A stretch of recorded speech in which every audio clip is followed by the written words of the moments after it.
Hi there. I am the CRM Ninja, and on today's episode of the Oops Factor, we have Justin Wilkinson. Welcome to the show, Justin. Thank you for having me. Really appreciate it. It's great to have you on. Now, I have to admit, the reason I have my background is you are a self-described watch nerd. That's what you told me. So, Yeah, what exactly is a watch nerd, and how did you become a watch nerd? it's so yeah. I mean,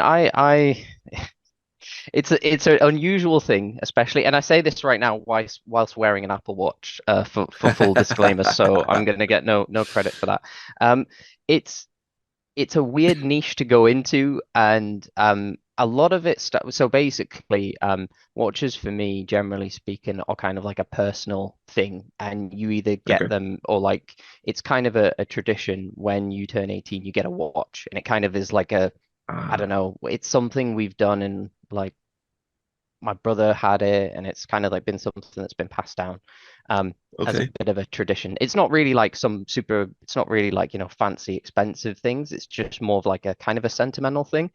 And then I've got into this weird world and habit of watching YouTube videos on watches to kind of de-stress, and it's been like a rabbit hole. And my entire YouTube subscribers, apart from your channel, of course, is literally watch channel. It's either Power Platform or Watches. Yeah, So when you're it's a not sad watching Power life. Platform, you're Yeah, watching the watches. I'm watching the Watches. Yeah, and yeah, I watch all the things like Basil World and all of that, and the new releases and all of the stuff. I mean, I've never done any like watchmaking courses or anything like that. It's Okay. just it's one of those things where I've kind of just fallen into it, I guess, and it's just got a deeper and deeper hole where it's kind of like looking at the difference. Obviously, like from a high level, it's like, well, the watch connoisseurs wouldn't dare look at like quartz watches or things like that. And then you can get really, really nerdy about this. So there's a company called Grand Seiko. They're a Japanese Yeah. equivalent of Seiko, but they do like the equivalent of like a Rolex watch basically. And they do movements that is quartz, but also mechanical as well. So there's a mechanical movement to power the quartz movement. And yeah, like I said, you can go really, really deep into this because normal mechanical watches are nowhere near as accurate as a quartz watch. Yeah, So that is yeah, true. like I said, it's a dark when you go down that rabbit hole, it's you certainly learn quite a lot from that side of it. So yeah, it's So is it just watching watches? I'm trying to think of a way to do, yeah, three words in one it's thing, or do you have a collection? Or did I you don't start really a have collection? I mean it's something I'd like to try and aim towards to watches. I don't have like these companies out. Like it's crazy how expensive certain watches can get. Like there's a Yes. company, Richard Mille. They a lot of the Formula One drivers you see wearing those watches, like they can go up to millions, literally millions. It's a crazy kind of world when you get into um and it's seems to be a sort of thing around certain brands or like within the watch community. There's a there's a brand called Hublot, and Yep, heard a of lot that of one. people seem to hate. Yeah, so a lot of people though officially all the watch hate. But yeah, and it's crazy as well. There's YouTubers at the minute that have millions of just around watches. So yeah, Wow. it's it's kind I don't it's a strange thing to get into it. So the whole thing, like going behind the scenes of the factories. I think it's well as well. So like some of these mechanical watches, there's so much love and attention to detail that's put into them. Like certain watches are like, it takes you. I think certain sort of movements run through something like 5,000 hours worth of testing and stuff, and Wow. the labs are when you go in the labs, it's like completely dust proof. It's like um like cleaner Absolutely than sterile. operating. Yeah. Yeah, yeah, cleaner than like operating theaters as well. So yeah, it's quite like I said, it's a bit unusual. But I sort of just went down that. I don't know. It's just kind of became a hobby or some sort of like something I'm really interested in. And like there is the other side of it of like there's the kind of social media side which is all like flexing about oh I've got this watch and that watch. Uh and it's not really like that for me. I don't know. It's just a weird like I said, I'm nerdy about like the movements and stuff and the kind of history of the companies and stuff and all of that. So yeah. So if somebody was putting a quiz team together for one of these, quiz nights, I don't know, apparently some communities do quizzes occasionally, um, and they needed somebody who could answer about Yeah. watches, you would be the person to I watch. I think I probably would put my name forward. Yeah, I guess so. Yeah, I do know quite a lot. Like there's a lot of brands that you wouldn't have known that I know. Like there's something called the Holy Trinity, which is Patek Philippe, Vacheron Constantin, and Audemars Piguet, and those are like the three. Those are the three oldest watch companies in Switzerland. So a lot of people do know about them now because a lot of like celebrities and things are Yep, kind of going down that route. But generally speaking, your sort of general person or most people have heard of like a Rolex or something like that, but they haven't heard of these other weird, like quaint brands um, true, as much. true. So going from watches to Yeah, the oops factor, yeah. and I'm hoping that this isn't that you dropped a very expensive watch. No, What do you no, have to it's share not. with us? So my story is kind of it's not a huge oops as such, but one of my issues generally speaking that I face is saying yes all the time. And this happens Ah, with and it's a challenge generally speaking that I have. And I'm the sort of person that if a friend asks me to do something or someone in the Microsoft community or in general, and I can help, and I will go out my way to try and help them. So I used to work in an office with I would guess I would say he's a colleague. It wasn't like a Microsoft partner or anything like that. I just used to work as sort of a CRM administrator. This was going back like 9, 10 years ago or so now. okay. And uh, in the same office as myself, there was another kind of colleague, and he ended up getting, and I was quite good friends with him somewhat at the time, ish. Although he would only call me if he Ish. needs something, ish, because yeah. So I would only basically get a call from him if he needed something, which is okay, Okay. fine. But it was quite strange. So, um, he had recently just got a job as sort of a as part of his role was managing an internal CRM system for a company, and he Okay. honestly didn't have a clue. And I think he would kind of openly admit that, to be honest. How did he manage to land a role doing something which he had no clue about? Dare I ask? He went there as a graduate, and then it was, oh, we need someone to do this, and he just said, oh yeah, I'll do all of that, and like he's like, oh yeah, I've done all of that at university, it's fine, all that sort of thing. He was very much a blagger type of person, Got it. and so anyway, I got a phone call at roughly about at the time, I think it was like 11:30, and I actually normally am quite a night owl sort of Hold person. on. Well, let's just clarify. When we say 11:30, we're talking about in the morning or in the evening? In the evening. So Ah, yeah, so I like was so basically I was like, oh, that's interesting. And I wasn't working in that office at the time. I'd actually left. I went off to work for a Microsoft partner at the time. good So choice. yes, yeah. Um it was certainly a step up in a positive direction. So I wasn't, working with him or anything like that or in the same even office as him. And he called me up and he said, "Oh, I'm gonna lose my job. I'm gonna lose my job." Like panicking. And I was like, what's gone on? Like what's wrong? And yeah, he's like, "Oh, I've destroyed the CRM. It's broken. I need your help. I'm gonna lose my job. Help me, all of this." And he's like, quick. And I'm like, I'm on literally, I was, and I'm sort of a night owl sort of person. And ironically, this was the time that I was like half asleep. And I was like, okay. And he's like, they're going to log in tomorrow. They're going to find out my job. I'm going to lose my job. I really need your help. And I was like, okay. So I get out of bed. Um, and then he ends up sending me he send me his credentials and everything like that, log in. Um, And again, exactly.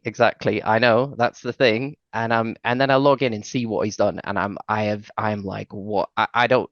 He went crazy. So he tried it. He was told to do a simple, like, basically, I think there was an event and they'd went out and collected a whole bunch of leads. They needed to import them in the system. Okay. He then went to try and do a bulk import, and somehow, somehow I don't know how he managed to mess this up so much. Then he then tried creating a workflow that kept going off and creating loads of contacts. And then he then started manually changing all the data, and then some, and then some. And I looked at it, I was like, I have no idea how much. So there was a workflow that was running constantly in the background, going Okay. off and creating all these records, looping, and just there was so much nonsense that he Fun tried stuff. to do. So I said, basically, there's no way you're going to fix this without manually going through and filtering it. It wasn't just like he'd imported some records, we could delete those records. It was a mess. So I said, right, we're gonna have to recover the system. Just till, like, what time did you do this?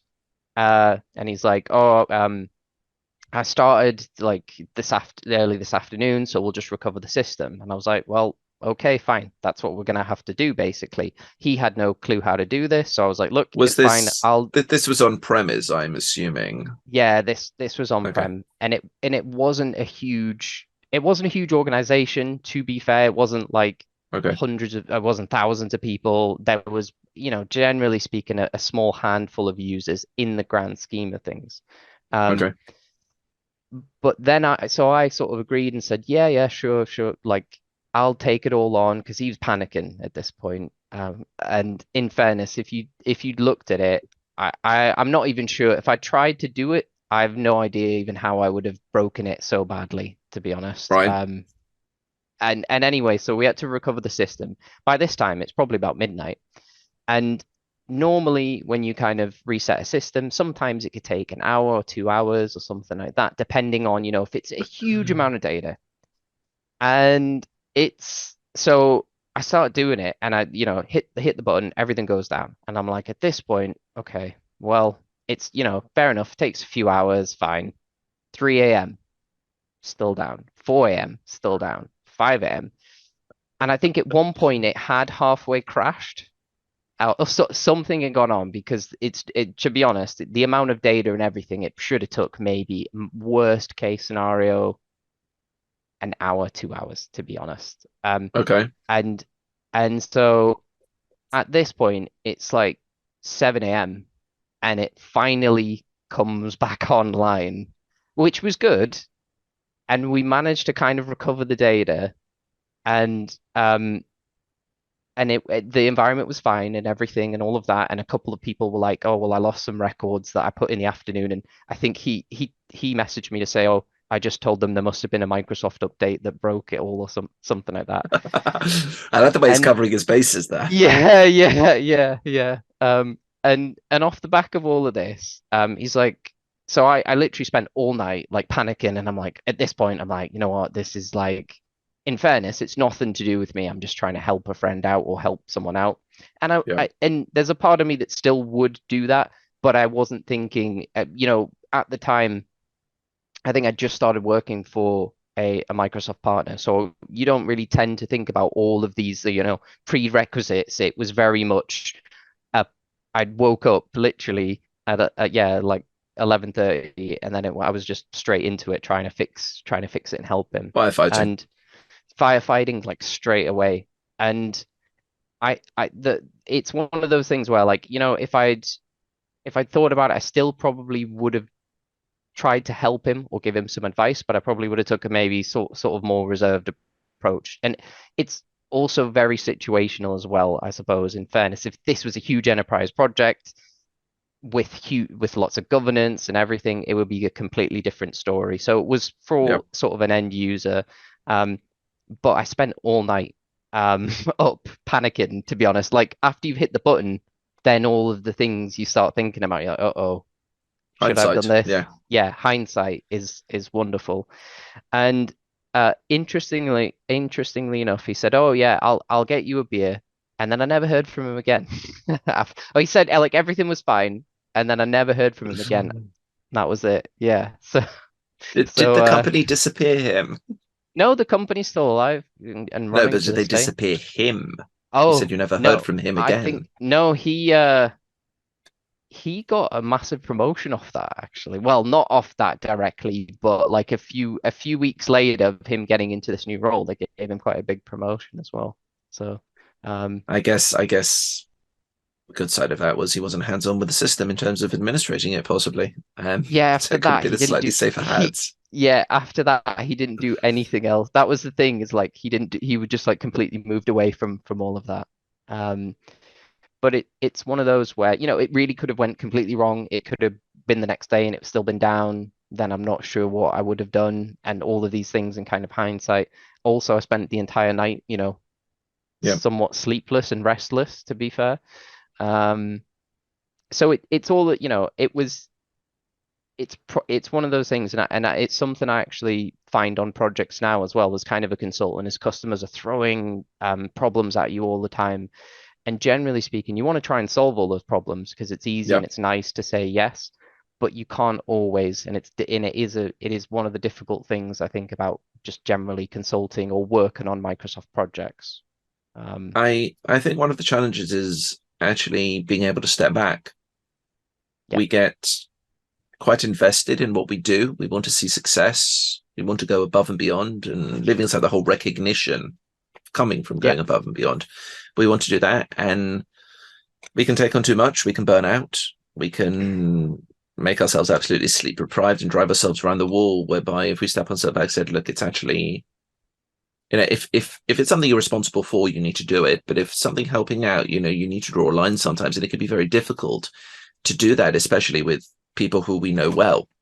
Okay, yeah. look, I'm sorry, I can't. I don't feel And it's right, or something like that, and it can be a very delicate balance sometimes. it certainly can. And when you're sort of working on, even from like a project approach, you're working on projects, and generally speaking, you almost build a bit of a relationship with the customer or the end user or the people that you're working with in the project team. And it is difficult at times to push back. But Yeah, sometimes, I mean, it does definitely come with experience, but it is some of the times is like, from a known fact, I will say yes. And I know it's to my own detriment. It's like I'm not really going to get any recognition more than I'm just trying to help and step up, I suppose. But there is a balance. There's certainly a fine balance to that, I would say. definitely. Well, some very valuable lessons to learn from that. So, Justin, thank you so much for coming on the show and sharing Yeah. it. Yeah. Thank you very much. It's been great to have you. Viewers, we Yeah, hope no, that appreciate it. Oh, sorry. viewers, no, it's fine, it's fine. Viewers, we hope that you take these lessons on board. As I said, I know it's difficult at times to do it, but we all need to push back at times, sometimes a little more firmly than we may be comfortable in doing, but this is life. Um, Please feel free to check out the rest of the User playlist, subscribe to the channel, take a look at the blog, and if you would like to come on the show, hit the link somewhere in the description below, drop on me a line, and I'd love to have you on. But above all, have an amazing day.